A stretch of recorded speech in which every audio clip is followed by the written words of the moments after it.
मृत्यु एक ऐसा शब्द है जिसके आभास मात्र से ही बड़े बड़े महारथियों, योद्धाओं का कलेजा कांप उठता है। मृत्यु अटल सत्य है।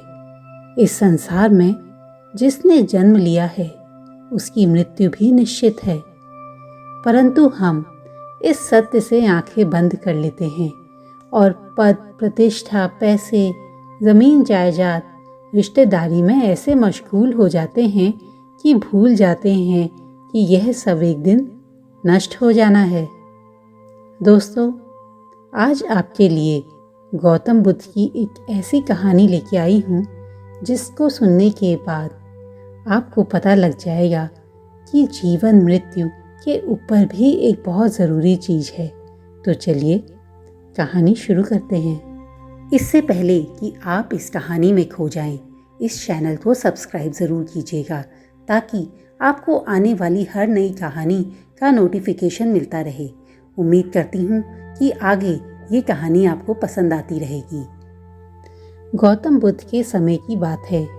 कीसा गौतमी नाम की एक महिला रहती थी। उसकी बहुत कम उम्र में शादी हो गई थी और उसका एक बेटा था। वह अपने बेटे को बहुत प्यार करती थी। एक दिन उसका बेटा बाहर खेल रहा था और उसी समय एक सांप ने उसको काट लिया और सांप के काटने की वजह से बच्चे की मृत्यु हो गई। कीसा अपने पुत्र से बहुत ज़्यादा प्यार करती थी और उसने यह मानने से इनकार कर दिया कि उसका बेटा मर चुका है।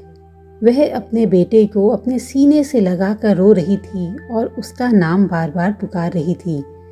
उसे ऐसा लग रहा था कि उसके बार बार नाम पुकारने से उसका बेटा उठ जाएगा।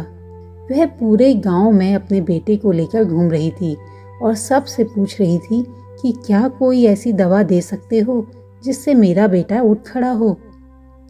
गांव वालों ने उसे बहुत समझाया, पर वह ये मानने को ही तैयार नहीं थी कि उसका बेटा अब मर चुका है। गांव वालों में से कुछ लोगों ने कहा कि तेरा बेटा अब मर चुका है, अब कुछ नहीं किया जा सकता।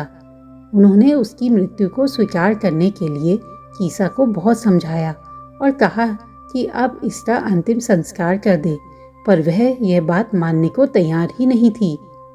वह घुटनों के बल गिरकर अपने बेटे को अपने सीने से लगाकर रोए जा रही थी और अपने बेटे को जगाने की कोशिशों में ही अपना पूरा ध्यान लगा रही थी। गांव के एक बुजुर्ग को उस पर दया आ गई और उन्होंने उसे कहा कि इस गांव में गौतम बुद्ध आए हुए हैं, तुम जाओ और उनसे बात करो, शायद वो तुम्हारी मदद कर सकें। उस बुजुर्ग की बात सुनकर कीसा गौतमी बहुत उत्साहित हुई। उसने सोचा कि अब मेरा बेटा जीवित हो सकता है। वह तुरंत ही गौतम बुद्ध के पास गई और अपने बेटे को जीवित करने की याचना करने लगी। गौतम बुद्ध ने समझ लिया कि ये माँ अपने बेटे के दुख में दुखी है, इसे अभी कुछ भी समझाने का कोई फायदा नहीं। तो उन्होंने उससे कहा, मेरे पास आपके बेटे को वापस लाने का एक तरीका है। कीसा बहुत उत्साहित हुई। उसने कहा, आप जो भी कहेंगे मैं वह करूंगी, बस मेरे पुत्र को वापस ले आइए। गौतम बुद्ध ने कहा, ठीक है, अगर ऐसा है तो तुम्हें मेरे लिए कुछ लाना होगा।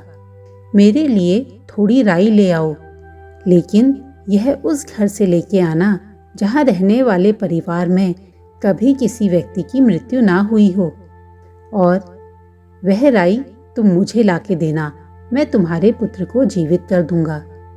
गौतम बुद्ध के वचन में आस्था रख के कीसा गौतमी सरसों के बीज को लेने के लिए गांव में निकल पड़ी। जब वह पहले घर में पहुंची तो उसने युवती से राई लाने के लिए बोला। युवती राई ले आई, लेकिन जब कीसा गौतमी ने उससे पूछा कि क्या तुम्हारे परिवार में किसी सदस्य की मौत हुई है, तो युवती ने कहा, हाँ, थोड़े दिनों पहले मेरी दादी की मृत्यु हुई है।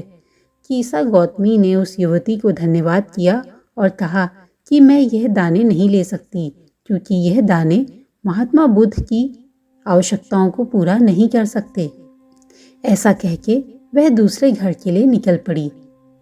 वहाँ उसे मालूम हुआ कि यहाँ कुछ ही समय पहले एक आदमी की मृत्यु हुई है तो वह वहां से भी निकल पड़ी। इसके बाद वह तीसरे घर में पहुंची, जहां बच्चे ने बताया कि कुछ समय पहले ही उसके चाचा की मृत्यु हुई है। एक एक करके कीसा गौतमी कई सारे घरों में गई, पर हर घर में उसे किसी न किसी की मृत्यु की ही सूचना मिली। और ऐसे में आखिरकार उसे एहसास हुआ कि दुनिया में ऐसा कोई भी नहीं है जिसने अपने परिवार में कभी न कभी किसी को खोया हो। अब वह समझ गई कि मृत्यु अपरिहार्य है और यह जीवन का एक स्वाभाविक हिस्सा है। बड़े दुख से उसने अपने पुत्र को जंगल में ही दफना दिया और गौतम बुद्ध के पास आकर उनके चरणों में गिर गई और उनसे बोली कि अब मैं समझ गई कि आप मुझे क्या समझाना चाहते थे। मैं अब आपकी शरण में हूँ, आप मुझे बताएं कि मैं क्या करूँ।